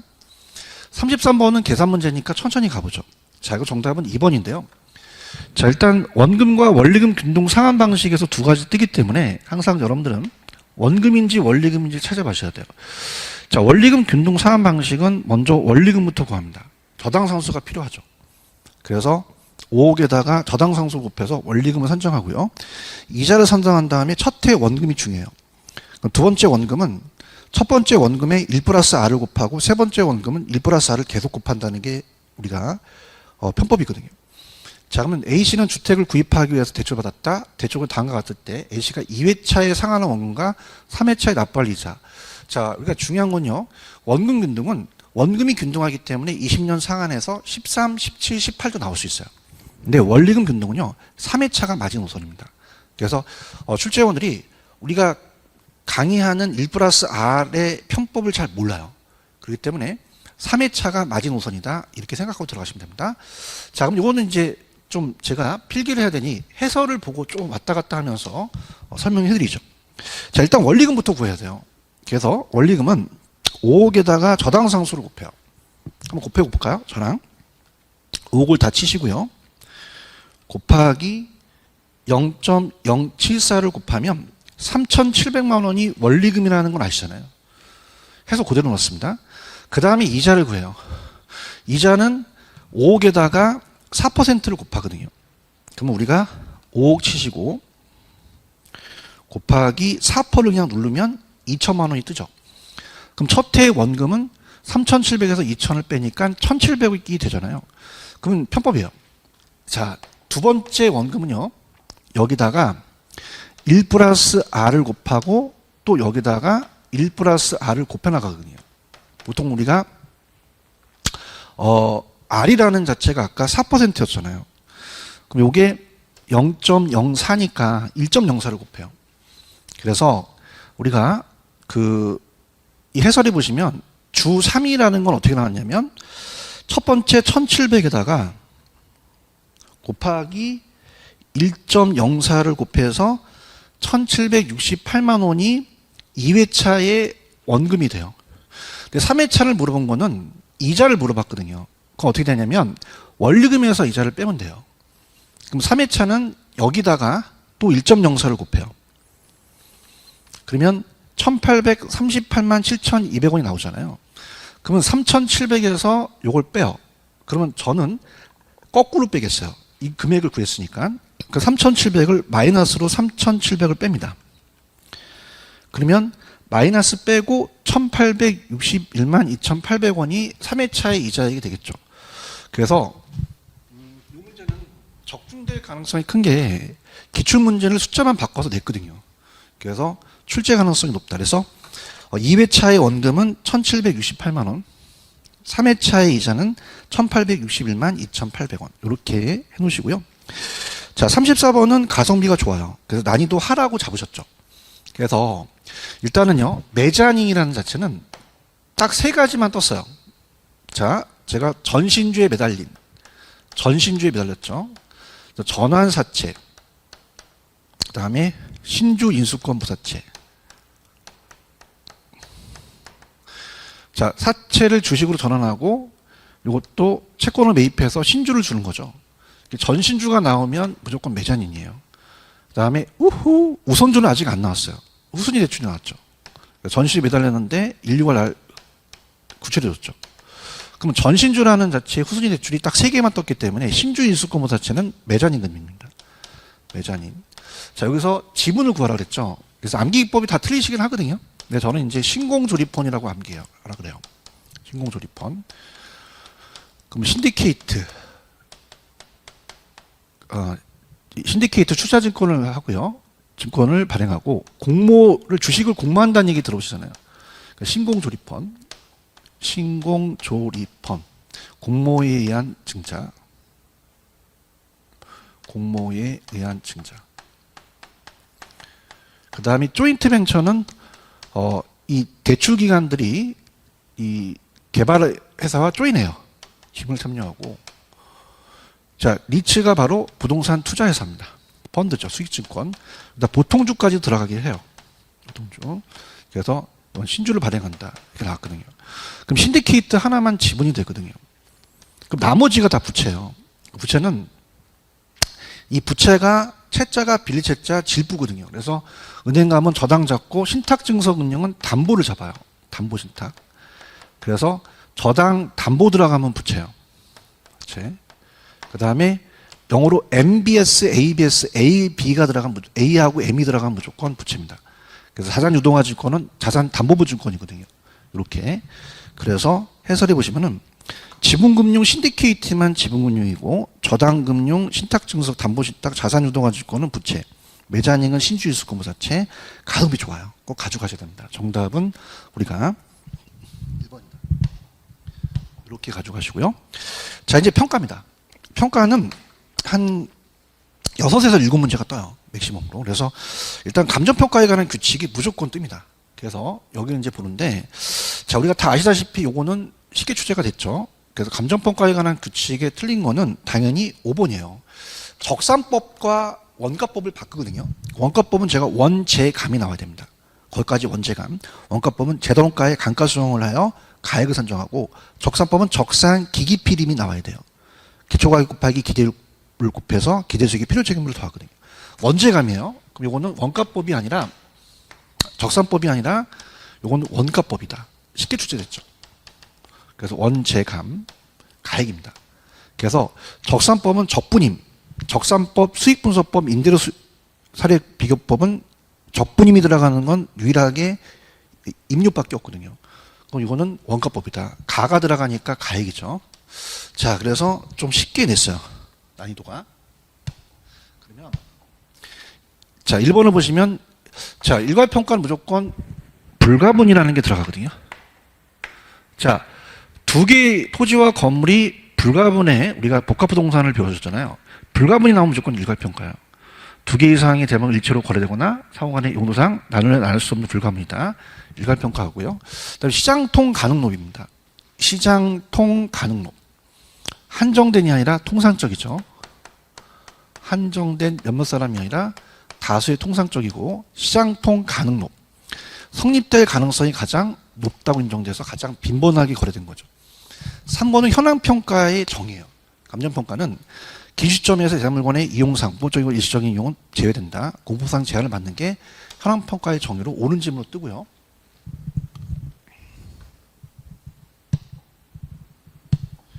자, 그 다음에 거래사례 비교라는 건 거래사례 비교가 들어가요. 그 다음에 이건 가액이죠. 거래사례 비교가 들어가고, 고시가. 그 다음에 사시형이라는 게 들어가요. 우리 형이 사시에 붙었어요. 사정보정, 시점수정, 가치형성 요인. 그래서 가액을 산정한다. 그 다음에 아까 적산법이 아니라 원가법이죠. 정답은 5번이다. 그래서 좀 쉽게 접근해서 공부만 열심히 하셨으면 뭐 맞히실 거라고 보고요. 36번은 극상입니다. 알겠습니다. 4번이 정답이고요. 그래서 37번도 난이도가 합니다. 그래서 평가에서는 하가 2문제가 떴어요. 극상을 빼고는. 자, 그래서 우리가 이렇게 할게요. 원가 방식은 3글자가 들어가야 돼요. 그러니까 원가법이 있고 적산법이라는 게 있죠. 자, 적수법 하면 안 돼요. 적산이라는 말을 쓰는 거는, 자, 비용이 들어서 한 층 한 층 올라가서 쌓는 게 적이고, 이렇게 계산한다는 거거든요. 적산법이라는 게 들어가고요.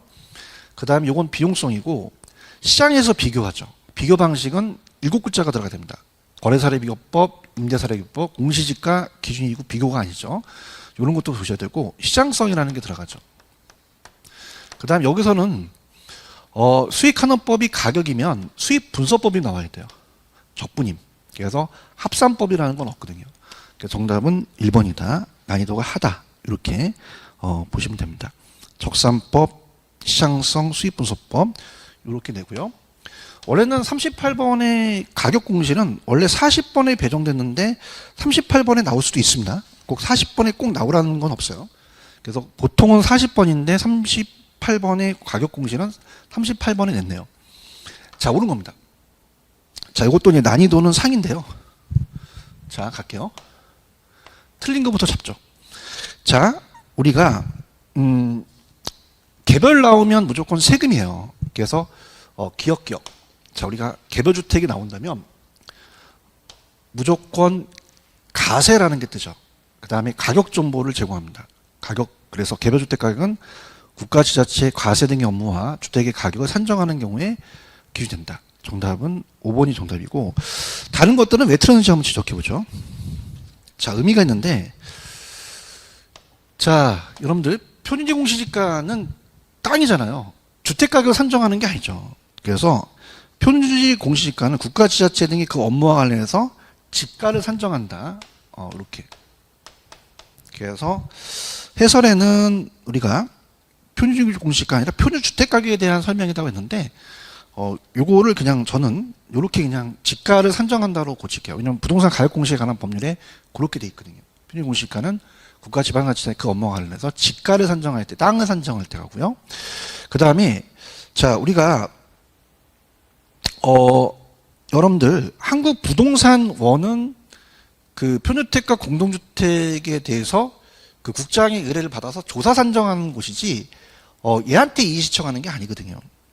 그래서 표준주택과 공동주택에 이의가 있는 자는 공시권자한테 이의 시청해요. 그래서 한국 부동산원이 아니라 우리가 시장, 그러니까 개가 나오면 무조건 시장인데, 시장군수구청장인데, 개가 없으면 다 국장이죠.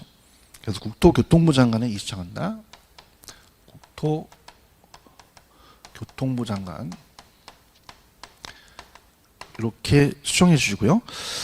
자, 그 다음에 3번은 뭘 얘기했냐면, 자, 여기서, 어떻죠? 개별 토지 가격을 산정하는 거잖아요. 그러면 개별 토지는 땅이란 말이야, 땅. 그럼 요거는 개별 토지에 대한 것, 표준주택은 개별주택 가격 산정할 때 쓰는 거기 때문에 해설의 표준주택 가격이 아니라 표준지 공시지가다. 자, 이건 땅이잖아요. 그래서 표준지 공시지가는 개별 토지 가격 산정할 때 된다. 이렇게 보시면 됩니다. 근데 이제 요게 조금 좀 저는 좀 이게 어떻습니까? 보통은 이제 이 표준지 공시지가에 대한 효력이라는 거는 원래 국가가 지가를 산정할 때 그 업무와 관련되고, 그 다음에 감정평가 법인 등이 개별 토지 가격 산정하기 때문에 약간 좀 의미가 안 맞죠. 그래서 이건 표준주택 가격은 개별주택 가격 산정할 때 기준된다. 이렇게 고쳐도 괜찮습니다. 그래서 이거는 일단 3번 확실히 틀렸다는 지문에 대한 해설이죠. 이렇게 보시면 되고, 그 다음에 개별주택 가격은 우리가 설명이 아니야. 개별주택은 이제 지번과 가격이 붙기 때문에 용년구사, 제 사촌 동생이 용년인데 94년생이죠. 그래서 용도, 연면적, 구조, 사용 승인은 이거는 개별주택 가격이 아니라 표준주택 가격이다. 표준주택 가격의 사용 승인 여기 나오기 때문에 이건 표준주택 가격으로 다 고쳐주기 바랍니다. 정답은 5번이다. 자, 이제 내년에 나올 게 제가 원가법이 나와요. 그다음에 거래사례 비교법보다는 올해는 공시지가 기준법이 나오거든요. 그래서 약간 이제 계산 방식이 약간 교수님마다 틀리기 때문에 저 나름대로 이제 빼나고 빼라는 그 암기법이 있어요. 그런데 중요한 이제 오리지널을 푼다면 원가법의 적산가액입니다. 일단은 2023년 사용 승인이 2023년 9월 1일이고 2025년이면 2년이 경과됐죠. 신축 공사비가 5억이고요. 자, 건축비 지수가 하나가 100이고 120이면 자, 어떻게 하냐면 여러분들 우리가 항상 이 기준 시점이 올라가거든요. 120을 100으로 나눠요. 그럼 100을 제끼시고 소수점 1.1로 넘어가죠. 두 번. 그러면 1.1을 곱합니다.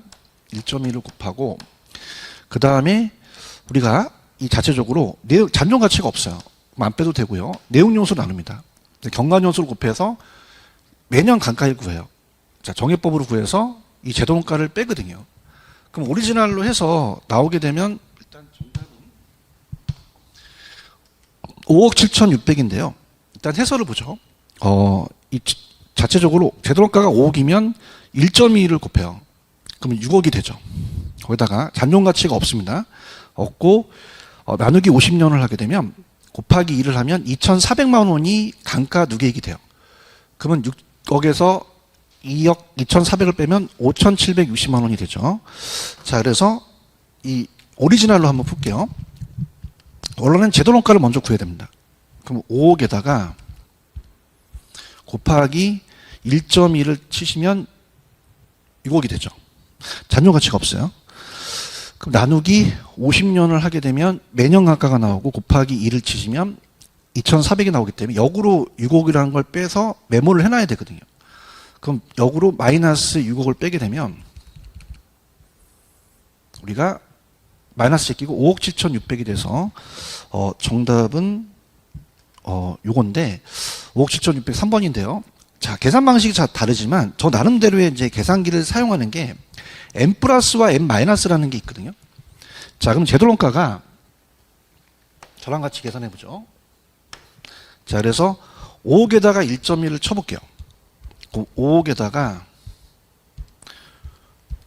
곱하기 1.1을 치시면 6억이 나와요. 그럼 여러분들 이거를 다른 데다가 메모를 해놔야 이 계산에서 요 금액이 나오면 역으로 빼거든요. 메모라는 게 있어요. 우리 계산기에 n 플러스라는 게 있습니다. 그럼 n 플러스를 누르면 메모를 해놔요. 그래서 얘가 나중에 n 마이너스를 치게 되면은 얘가 앞으로 와서 계산한 걸 빼거든요. 그래서 빼나고 빼라는 건 원래 잔존 가치가 빼는데 없어요. 그럼 내용 연수로 나눠요. 그럼 나누기 50을 하게 되면은 1200이 뜨죠. 곱하기 2를 하게 되면 2400이 뜹니다. 그럼 2400에서 6억이라는 거를 기억하시고 빼야 되거든요. 근데 이 계산기가 메모리를 해놨어요. 그래서 우리 계산기에 엠마라는 게 있으면 엠마가 이 6억을 앞으로 와서 2400을 빼줘요. 그 다음에 엠마를 잃게 되면은 얘가 읽어주거든요. 그래서 5억 7,600이 된다. 이렇게 해서 요거 한번 해보십시오. 그래서 빼나고 빼. 대놓가에서 잔존 가치를 빼고 내용 요소 나누고 경관 요소 곱해서 대놓가 빼기 때문에 제에서 시작해서 제로 끝나고 빼고 나누고 곱하고 다시 빼는데 요거를 메모리를 했던 거를 지가 엠마를 누르게 되면 또 기억해서 갖고 온다. 이렇게 해서 한번 해보시기 바랍니다. 그래서 요게 이제 오리지널 해설이고 요건 약간 편법으로 계산기를 한 번에 누르는 거죠. 그래서 한번 연습해 보시기 바랍니다. 다시 가겠습니다, 여러분들. 일단 5억이라는 걸 치시고 곱하기 1.2를 하게 하면 6천이라는 건 아시겠죠? 그럼 그러니까 6억이라는 자체를 우리가 메모를 해놔서 다른 데 적어놔야 돼요. 그러면 시간이 많이 걸리잖아요. 그럼 n 플러스로 메모를 미리 이 계산기에 해놓는 거죠. 그렇게 되면 잔존 가치가 없고 나누기 50을 하게 되면 1200이 뜨고 곱하기 2를 때리면 2400이 떠요. 그러면 다른 데다 적어놓은 거에다가 이걸 빼서 이 금액이 나와줘야 되거든요. 그러면 메모를 했던 거를 불러오는 게 엠마예요. 엠마를 누르게 되면 지가 알아서 6억을 앞으로 보내요. 그 다음에 MR이 있고 MRC가 있는 데가 있거든요. 그래서 엠마와 MR을 누르면 5억 7,600이 된다. 이렇게 푸시는 게 계산기를 한 번에 쓰는 것도 괜찮습니다. 그래서 올해 얘가 출제될 가능성이 굉장히 높거든요. 이제 제가 모의고사에 만년간가라는 걸 냈어요. 만년간가는 감정평가사 시험 문제 2번 떴거든요. 그래서 날짜가 요건 여러분들이 제 백선에 나와 있는데 날짜가 만약에 요게 9월 1일인데 요게 만약에 뭐 6월 1일이다. 그러면 1년을 빼야 돼요. 뭐 이런 것들도 나올 수가 있습니다. 그래서 올해는 이제 요 원가법이 나올 가능성이 높다. 이렇게 잡으시고요. 그 다음에 40번 문제는 작년에 떴던 문제를 응용한 거예요. 그래서 토지의 가액이 80%라는 게 핵심 포인트거든요. 그래서 올해 이제 공시지가기준법이 뜨는데 이건 이제 가장 핵심인 게 적어 놓으시면 35회 때 기출을 응용한 겁니다. 숫자만 바꿨죠. 그래서 전반적으로 제게 필수에도 해놨지만 시험장 가시면 이렇게 금이 안 그어져 있어요. 그래서 자 거거지 거래사례 비교법 거래사례 지가변동 거거지에서 한번 긋습니다. 거래사례에서 한번 긋고요. 그 다음에 지가변동률에서 한번 커요. 상승식이기 때문에 서로 곱해 나가죠. 그럼 5억이라는 단어에서 곱해 나갑니다. 자 그러면은 일단 대상 토지는 면적이 중요해요. 110하고 200이죠. 그럼 해설에는 원래는 오리지널로 푼다면 이 사례로 나눠서 대상을 곱하는 게 오리지널이거든요. 근데 면적 비교치에서 항상 대상이 올라가기 때문에 이 대상을 올려서 사례 면적으로 나눠요. 그렇기 때문에 편법은 얘를 먼저 곱합니다. 대상 토지를 먼저 곱하고 그 다음에 사례로 나눠지죠. 200을. 다시 합니다. 파란 색깔로 칠게요. 자, 요게 되기 때문에 곱하기 100을 먼저 해줘요. 그 다음에 나누기 200을 때립니다. 그래서 얘는 곱나 곱곱이죠. 상승식으로 곱해요. 자, 근데 중요한 거는 우리가 여기 35회 때 떴던 것을 응용한 건데 토지니까 80%만 적용돼요. 그래서 해설해 보시면은 0.8이 먼저 곱하는 게 저는 우선이라고 봅니다. 0.8. 제 순서대로 가볼게요. 그 다음에 자, 여기서 토지가 80%니까요. 그 다음에 일반 상업지역이니까 상업지역이에요. 5% 상승한 것은 1.05를 곱하죠. 곱하기 1.05 곱한 다음에 보통 지역은 똑같으니까 안 해요. 개별 요인만 물어보거든요. 그럼 개별 요인이 사례를 100으로 봤을 때 대상이 100에 비해서 3%가 우세하다 103%예요. 그 소수점으로는 1.03이 되죠. 이렇게 합니다. 자, 그래서 일단 제가 요거를 해설을 해놨거든요. 물론 뭐 지금 저자분이 해놓으신 거는 사례 토지를 먼저 나눠서 대상을 곱해요. 그렇게 해도 됩니다. 그렇지만 저는 이렇게 할게요. 자, 요거를 제가 조금 요게 필기한 게 잘 안 보이시면 해설에 가서 저랑 같이 따라가보죠. 자, 일단 이건 정답이 2번이고요. 저랑 같이 계산기를 꺼내시고 이렇게 되는 거죠. 자, 일단은 5억에다가 대상 면적에 대한 걸 곱하고 사례로 나눠요. 그 다음에 토지 가격 구성비가 0.8이 되잖아요. 80%죠. 그래서 이걸 적용한 거고 토지 가격이고 시점수는 상업지니까 5% 상승은 1.05를 곱하고요. 개별 요인은 사례가 100이고 대상이 103이니까 1.03이 되잖아요. 그래서 계산기를 한 번에 쓰는 게 굉장히 중요하거든요. 그래서 저는 항상 이 거래사례 기법은 공시지가지 기법을 곱하는 것만 있기 때문에 이거는 곱나 곱곱이라고 암기를 하거든요. 곱나 곱곱곱. 그래서 이렇게 암기하시면은 저랑 같이 가보죠. 자, 5억을 치시고요. 그래서 해설이 틀렸다는 건 아닙니다. 원래 사례로 나눠서 대상을 곱하는 게 오리지널이에요. 근데 그렇게 하면 실수하시거든요. 그래서 대상을 올리고 사례가 내려가기 때문에 대상을 곱하게 돼요. 대상 면적에 곱하기 110을 곱하시고 나누기 200의 사례 면적을 나누는 거죠. 늘을 치십니다. 거기다가 80%를 곱해도 되고 0.8을 토지 구성비를 해도 되죠. 그 다음에 가격 상승이 5% 상승이니까 1.05를 곱하시고 사례가 100이고 대상이 103이니까 어떻게 돼요? 1.03이죠. 곱하기 1.03을 때리시면은 2억 3,793만 원이 나오죠. 그래서 정답은 우리가 2번이다. 이렇게 체크하시면 됩니다. 자, 그래서 푸는 방법은 뭐 이렇게 풀어도 돼요. 원래는 5억이면은 가격 구성비를 먼저 이 저자분이 하셨죠. 그러니까 요거 쓰시는 해설하신 분이 계시거든요. 우리 교수님이. 그럼 요건 4억이다. 맞아요. 4억에서 단위당 200을 하면 단가가 200이다. 그럼 200에다가 이제 우리가 어떻게 돼요? 1.05, 1.03, 110을 나중에 곱하셨죠. 이렇게 해도 됩니다. 나중에 곱하셔도 되는데 이렇게 되면 조금 또 큰 돈이 오니까 그냥 5억에다가 제 나름대로 곱나 곱곱곱 대상 토지를 먼저 곱하고 사례 토지로 나눈다.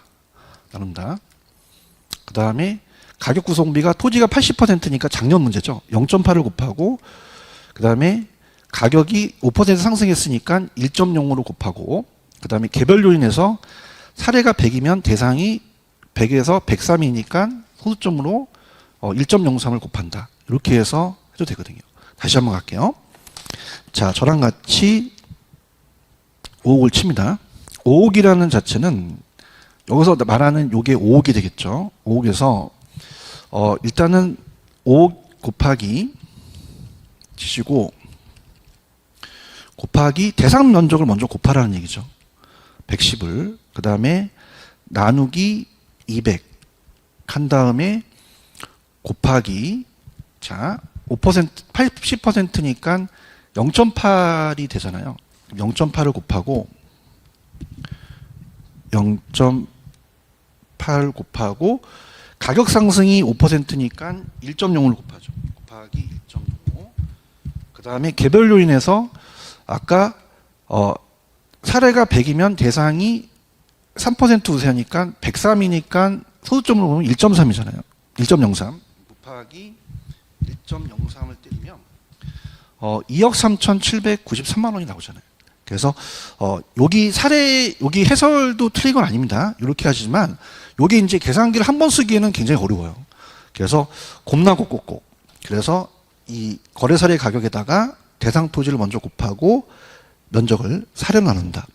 그 다음에 가격 구성비의 0.8, 시험점 1.0, 1.03 하면 2억 3,793만 원이다. 그래서 이렇게 보시면 정답은 2번이 되죠. 자, 그래서 이렇게 우리 해설을 마치도록 하겠습니다. 그래서 극상은 우리가 이제 해설을 안 하기로 했거든요. 우리 교수님들이. 그래서 그거는 극상이라는 자체는 우리 시험 문제에 자주 출제되는 부분도 아니고 처음 부분이에요. 그래서 그것들은 그냥 넘기시고 어차피 여러분들이 이제 이 계산 문제 같은 경우도 계속적으로 출제가 되고 또 제가 중요하다는 거 특히 원가법 같은 경우는 올해 출제 가능성이 높거든요. 그래서 올해는 원가법하고 정해법하고 공시지가기준법이 출제 가능성이 큽니다. 왜냐하면 이 거래 사례는 작년에 출제가 됐거든요. 이렇게 해서 해설을 마치도록 하겠습니다. 자, 모의고사 보시냐 수고 많으셨습니다. 여기까지입니다. 감사합니다. 수고하셨습니다.